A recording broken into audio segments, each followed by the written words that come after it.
साथियों, क्या आप तैयार हो एक बड़े आंदोलन के लिए? क्योंकि सिर्फ और सिर्फ बापू सेंटर पे एग्जामिनेशन कैंसिल हुआ है, जो कि गलत है। ये ऐसा बर्दाश्त छात्र नहीं कर सकता। लाखों छात्रों के साथ आयोग अन्याय कर रहा है। ऐसा आयोग को नहीं करना चाहिए। सरकार को इंटरफेयर करना चाहिए और इस बात को करना चाहिए कि बीपीएससी का री एग्जाम होना चाहिए। इतने ज़्यादा सीट फिर दोबारा नहीं आएगा, ना जाने कितने सालों के बाद आएगा। तो इस तरह से लाखों छात्रों को कैरियर को बर्बाद नहीं कर सकता आयोग। कैसे आप एक सेंटर पे एग्जाम कैंसिल करके दोबारा वहां एग्जाम लेके आप कैसे फेयर रिजल्ट दे सकते हो? क्या मतलब दोनों एग्जाम के लिए कट ऑफ सेम होगा? मतलब अलग अलग पेपर अलग अलग और कट ऑफ क्या दोनों एग्जाम के लिए सेम होगा? क्या आप नॉर्मलाइजेशन नहीं लाएंगे? क्या आपका क्या मनसा है? आपको क्लियर करना चाहिए, क्योंकि जब दो पेपर होगा तो दो पेपर का सेम कट ऑफ आप कैसे रिजल्ट देंगे? किस आधार पे आप रिजल्ट देंगे?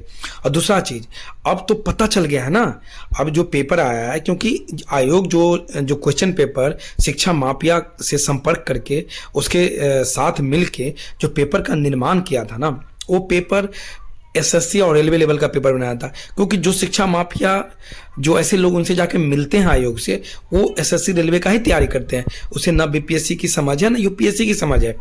लेकिन बीपीएससी का एग्जाम जो यूपीएससी के छात्र होते हैं या अदर स्टेट के जो फॉर्म भरते हैं, वो बीपीएससी का फॉर्म भरे हुए थे। तो ऐसा नहीं लग रहा था कि ये जो एग्जाम हुआ था उसका जो लेवल था एग्जाम का, वो क्वेश्चन पेपर उतना डिफिकल्ट नहीं था। वो था सिर्फ मतलब लुसेंट पढ़ना है, छोटी मोटी किताब ऊपर पढ़ लो तो सिर्फ रटना है। मतलब उस टाइप का था जो एसएससी रेलवे में आता है, डायरेक्ट आप आंसर दे दो। तो मतलब यहाँ पे ये पूरा का पूरा है ना, क्वेश्चन लेवल जो तैयार किया गया था पहले आयोग कि नॉर्मलाइजेशन लाएंगे, इसीलिए वो ऐसा क्वेश्चन पेपर पहले से वो तैयार कर रखा था। वो तो इतने बड़े आंदोलन हुआ जिसका कारण से उन्हें ये नॉर्मलाइजेशन हटाना पड़ा। ये सोच रहे थे चुपके से ला देंगे, लेकिन उसे हटाना पड़ा मजबूरी में। अब पेपर तो बना हुआ था तो उन्हें तो यही पेपर देना पड़ेगा।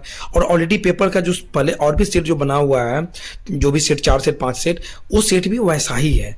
वो भी सेट है ना, वैसा ही इजी क्वेश्चन होगा। और अगर ये जो छात्र जो अभी नया एग्जाम जो आयोग बोल रही है कि इस केंद्र पे दिया जाएगा, तो आप बताइए कि उसका पेपर अलग होगा, पहले जो एग्जाम हुआ था उसका पेपर अलग होगा। तो कैसे जो लाखों छात्रों के साथ ये अनफेयर होगा कि नहीं होगा? कैसे आप उसको फेयर कर सकते हो? कैसे आप मान सकते हो कि सेम क्वेश्चन पेपर का सेम कटअप? क्या नॉर्मलाइजेशन आप नहीं लाओगे?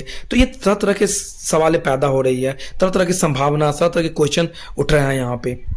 मतलब एक तो आप ऐसे वीडियो रिलीज कर रहे हो जिसमें सिर्फ आप दिखा रहे हो कि छात्र गलत कर रहे हैं, लेकिन आप ये नहीं, आपके जो डीएम साहब हैं उन्होंने खुद कहा था कि वहां पे पेपर जो है ना लेट पहुंचा था, क्वेश्चन बांटने में लेट हो गया था, वो सारे के सारे क्वेश्चन अवेलेबल नहीं था। तो ये तो आपकी तरफ से ही बयान जारी हुआ था उस दिन। फिर आप कैसे कह सकते हो कि फिर आप कैसे ये दावा कर सकते हो कि छात्रों का गलती है? अगर 1 घंटा डिले से पेपर पहुंचेगा छात्रों के पास, तो छात्रों कहीं ना कहीं उनसे तो क्रोध आएगा, कहीं ना कहीं छात्र गुस्सा में तो होंगे, क्योंकि ऐसे भी आपकी छवि इतनी अच्छी तो नहीं है ना। बीपीएससी का क्वेश्चन पेपर लीक वो तो हर साल होता है ना, ऐसा कोई साल नहीं है जहां पे ज्यादा सीट निकलती है उस साल लीक नहीं होता है, हर साल लीक होता है। तो इस सिचुएशन में ऐसे भी किसी भी छात्र से आप पूछ लो, लगभग 99 क्या 100% छात्र ये कहता है कि सीटें बिक जाती है। तो विश्वास तो किसी को है ही नहीं। और इस सिचुएशन में अगर 1 घंटा लेट पेपर आएगा तो कैसे छात्र गुस्सा नहीं होगा? कैसे वो हंगामा नहीं करेगा? कैसे उसे विश्वास होगा कि फिर एग्जामिनेशन हो रहा है? तो कहीं ना कहीं अगर आप छात्रों के साथ न्याय करना चाहते हो तो या तो आप री एग्जाम ले लो, वरना महा आंदोलन का इंतजार करो। आपको री एग्जाम लेना ही पड़ेगा।